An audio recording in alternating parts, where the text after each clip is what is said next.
I don't think I've ever seen a film based on a true story that has such a twist in it and such an ending that I wasn't expecting. And I'm not going to spoil anything in case you're not familiar with the case, but I will, towards the end of this, maybe go into some spoiler details, so I will give you warning once we get there.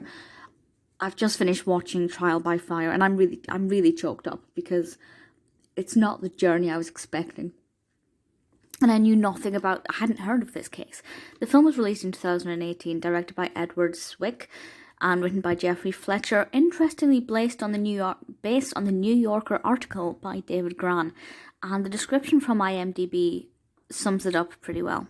It says, the tragic and controversial story of Cameron Todd Willingham, who was executed in Texas for killing his 3 children after scientific evidence and expert testimony that bolstered his claims of innocence were suppressed. So basically, the very opening scene is really powerful. There's this house fire, and we see him trying to save his children. And I will say, first of all, this film is definitely leaning towards him being innocent. That's very clear. So it's not unbiased in the sense that it's, allowing you to make up your own mind. I think the film does lean heavily on him being innocent.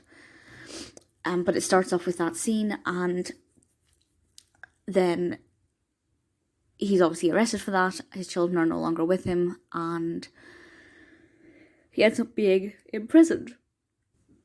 Ultimately on death row to be executed however many years later. And the use of time in this is really good. We get some flashbacks, but we also jump 7 years forward at what I felt was a really appropriate time. And I think the chronology here is very good. The pacing is brilliant, and that for me is probably the least impressive thing about the film. And that's still great. It really is fabulous in the most important ways. So Todd, while he's in prison for many years, he, by some weird chance encounter, he ends up being visited by a woman called Elizabeth, and Elizabeth takes it upon herself to prove his innocence. And she starts to do all this research and finds things that would suggest that the claims of arson weren't real, and that there were reasons why he wouldn't have killed his children, and key witnesses were changing their testimonies in court, and all of these different things. And I really liked the way their relationship was represented. Now, as I said, I hadn't heard of this case before, so I don't know whether this is an accurate representation. But just in terms of the film, I think their relationship was balanced. They got on well, but there were points where it was quite tense, and Todd was getting really frustrated. And, he was releasing that frustration to her, but she handled it very well. Elizabeth is played by Laura Dern, who did an amazing job. Todd is played by Jack O'Connell, and his performance was spectacular. Powerful, emotional, and progressive. The reason why this film really shook me and why it really made me feel very emotional is because, to start off with, I didn't like Todd as a character. I didn't like his attitude. I didn't like his behaviour. I thought, even if you are innocent, I'm not really going to feel emotionally involved in this because I don't like you. But actually, after he spent some time in prison, he kind of became a changed man, and I liked his approaches. I liked his attitude. I liked his personality. And that really made me feel and want the best for him. The film's quite long. It's just over 2 hours, and that time flies by. It really does. It's got a good mix of the outside world, the courtroom, the prison. We follow Elizabeth sometimes we're in the prison with Todd. We get these two perspectives, and I think the balance there is really good. Obviously, the balance with opinion is definitely in favour of him being innocent. And do I think he is innocent? Part of me hopes not. Because obviously he was executed, and I really hope he wasn't innocent, just because otherwise the alternative is that an innocent man has been murdered, and that's horrible. But I do think, based on this film alone, that he is innocent. He was executed in 2004, and he was in his 30s, and it's just, it's horrible to watch. And it's a beautiful film and very emotional and very frustrating, and I just don't understand why nobody...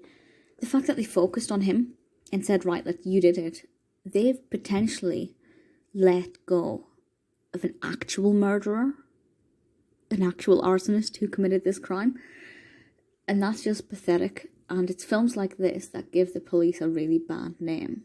I'm pro-police, I'm a crime writer, I absolutely love the justice system. Well, in the UK, maybe not so much in the US. There are more flaws in the US system than there are in the UK, at least as far as I can tell. But it does make me very angry, and I want to shake and punch some of the people who were just not playing ball and not listening, and the people who were bribing people.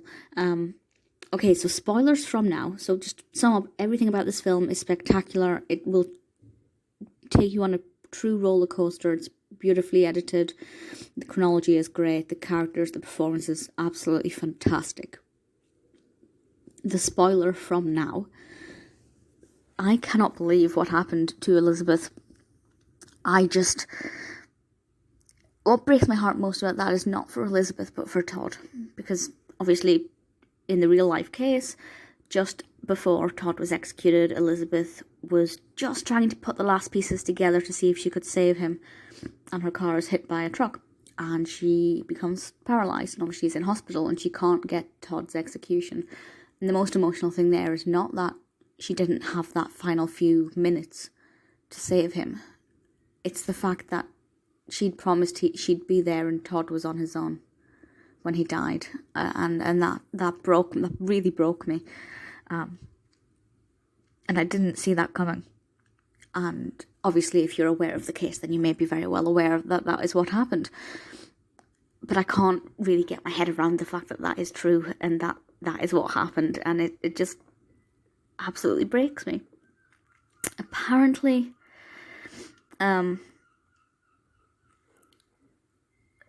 she is still campaigning for his innocence, which I think is a wonderful thing. Of course, it won't keep him alive, but I think she's doing a fantastic job of that from what I can see. I did give it a quick Google, and I also have to say the casting with Laura Dern is brilliant. The likeness, just really impressive. It's brilliant. I expect this eats her up a lot, but I think she's done a fantastic job, and I just hope she's proud of the work she's done. The film's very emotional. It's one that's worth watching again and again. I thoroughly recommend it to absolutely everybody, but just strap in, because it's a difficult emotional ride, but it's worth every second.